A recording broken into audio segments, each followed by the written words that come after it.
Hello, dear viewers. It is my pleasure to welcome you to this edition of the News in English on Rwanda Television. My name is Sarah Shinhori. We'll start with the headlines. President Paul Kagame has urged leaders to abide by the oaths they make when taking office because that is the only way the challenges Rwanda faces can be overcome. The Development Bank of Rwanda has issued bonds worth 30 billion Rwandan francs. Rwanda and the World Bank have marked 60 years of partnership.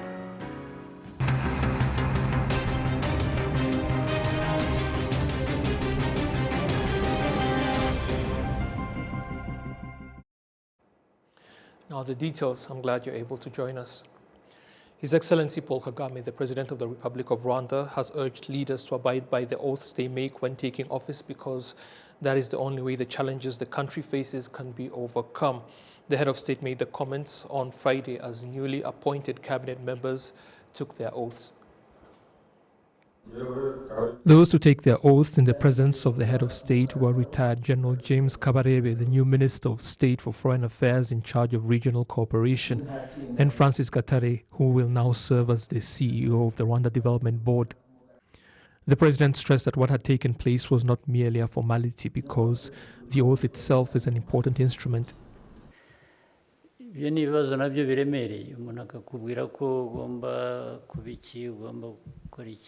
Those are serious problems when a person tells you who you must be and what you must do. Yet they do not want you to do as they do because when you do, they victimize you. They require that you simply do what they tell you to do and not the things that benefit you, but the ones that keep you poor and divided, which is where they want you. All leaders, regardless if you have just taken your oath or did so some other time, must keep that in mind while serving your country. Otherwise, you are not honoring the oath you took after being appointed. His Excellency Paul Kagame also pointed out that all challenges must be dealt with irrespective of whether or not they come from abroad, because all affect Rwandans regardless.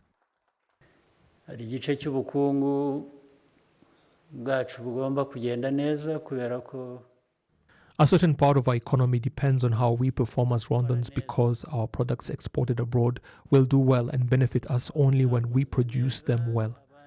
That is the nature of competition, and that's not a problem.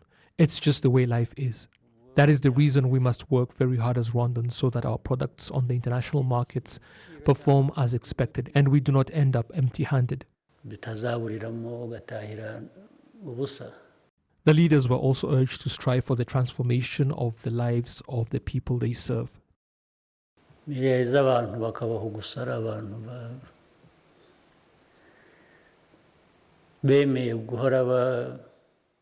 Billions of people just living their lives in poverty.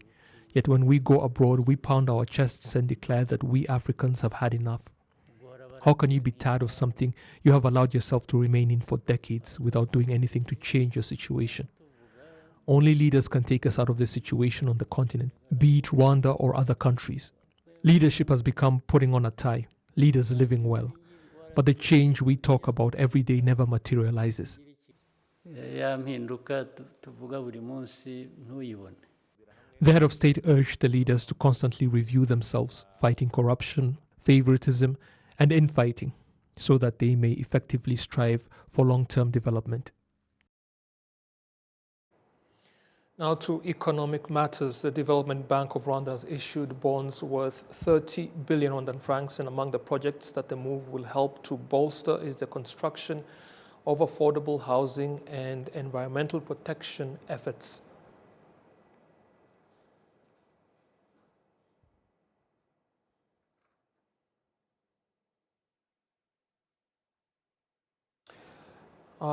Moving on, the World Bank has commended Rwanda for the exemplary way in which the country uses loans and grants for development. It has now been 60 years since the bank and Rwanda established a partnership geared towards long-term development. The government of Rwanda recognizes the unwavering role of the World Bank in supporting our country's development trajectory over the past 6 decades. Particularly since the reconstruction of Rwanda after the devastating 1994 genocide against the Tutsi, the World Bank has been responsive and flexible in our cooperation as we addressed various development challenges.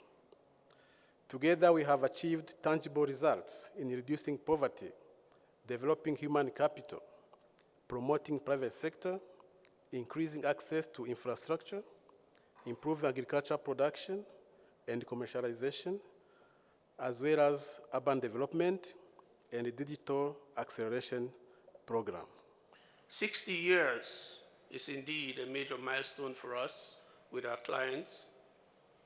While our celebration is a festivity, it is also a solemn occasion to pause and look back and incorporate the lessons learned going forward.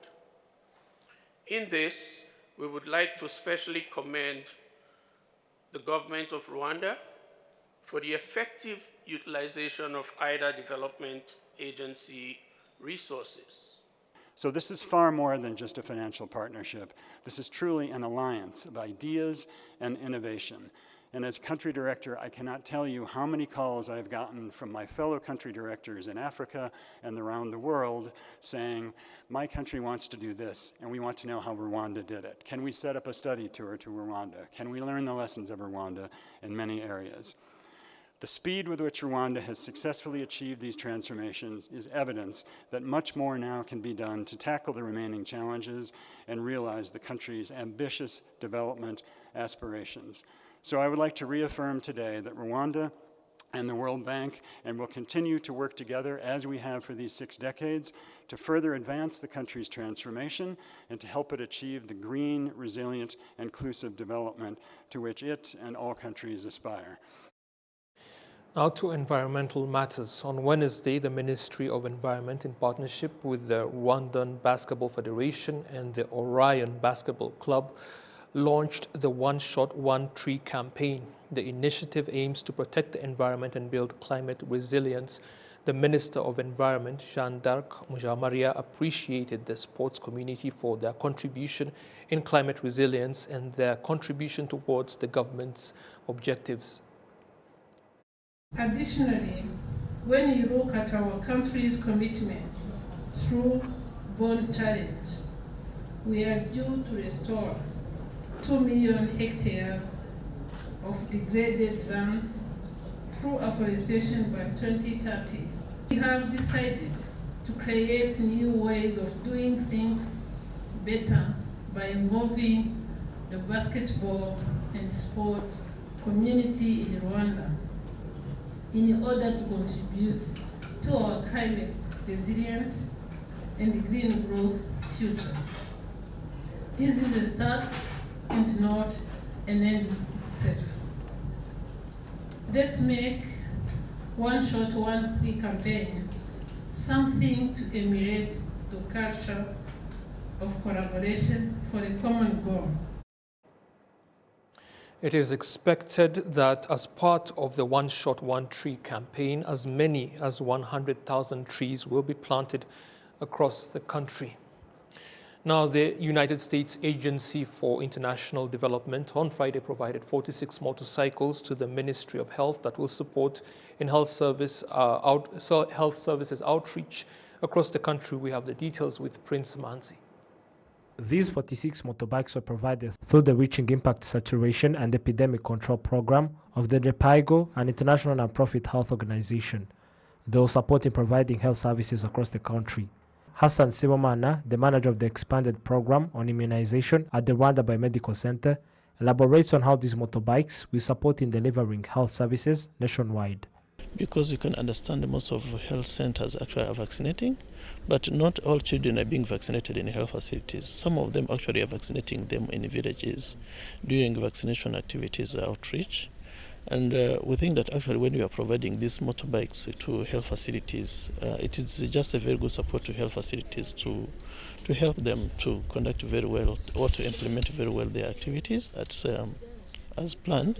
But also these motorcycles are being used for vaccine supplies and other health commodities, actually from health centers to health posts, but also from hospitals to health centers. Rwanda accounts for 90% of citizens vaccinated of the COVID-19. The Deputy Director General of the Rwanda Biomedical Center, Noella Bigirimana, appreciates the collaborators who led to the realization of this and for the continuous collaboration in achieving more government-set goals. Immunization was one of the key tools that was used in the pandemic.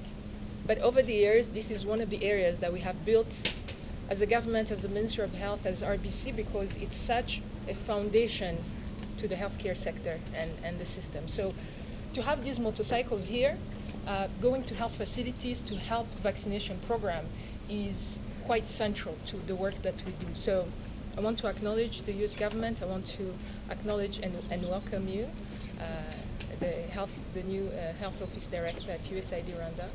I want to thank JPIGO Rwanda for your continued accompaniment in our sector.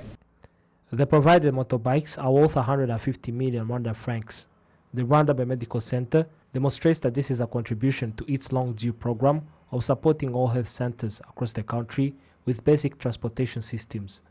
Prince Manzi, All TV News.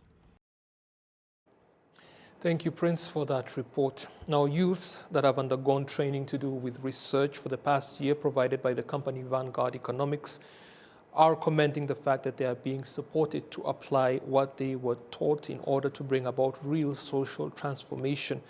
The young people are being urged to play their part in Rwanda's bright future. So when I joined the program, it really enhanced the skills that I had, the theoretical knowledge, the theoretical understanding that I had. So like, cause you get to work on real life projects and you learn by doing. So we were mentored, we were guided. So each and every step, we had people on our side who can mentor us, who can guide us and show us how everything is done. So it's been a smooth journey for me. I've really learned a lot, which I'm pretty sure about that I'm gonna keep using in the future. This initiative, we were very honored to be representing that idea and that vision here in Rwanda, especially also because it aligns with our own vision. So Vanguard's vision is a future where populations shape their own destiny. So that's the raison d'etre for Vanguard Economics. And the Young Impact Associates program is really the epitome of what we could have dreamed of. So to shape your own destiny, you need to also be able to understand the path you're walking. You need to understand where you're going. As always, it has been a pleasure that you have been able to join us. Stay with Rwanda Television, and I will see you soon. Goodbye.